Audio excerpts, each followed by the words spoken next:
OBC नेते लक्ष्मण हाके यांच्या आंदोलनाचा आजचा 5वा दिवस आहे। आजच्या 5व्या दिवशी राज्य सरकारचं एक शिष्टमंडळ लक्ष्मण हाके यांची उपोषण स्थळी जाऊन भेट घेणार आहे। या शिष्टमंडळामध्ये संदीपान भुमरे, अतुल सावे आणि भागवत कराड असतील अशी माहिती मिळते आहे।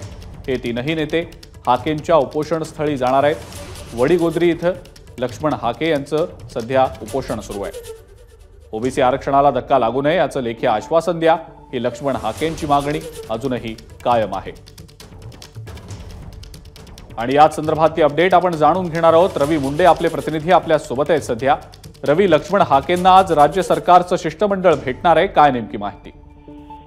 अजिंक्य, खरं तर आजचा 5वा दिवस आहे। कालपासून या दोन्ही आंदोलकांनी पाणी सोडलेलं आहे, त्यामुळे कुठेतरी सरकारकडून हालचाल होताना दिसत आहे।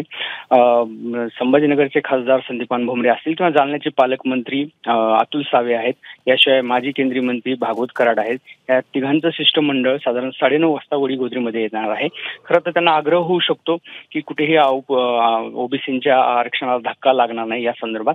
पण लक्ष्मण हाके यांचं म्हणणं हेच आहे की सरकार किंवा सत्ताधारी विरोधक हे जरी म्हणत असले तरी त्याचं कुठलंही ठाम असं लेखी आश्वासन आतापर्यंत दिलेलं नाहीये।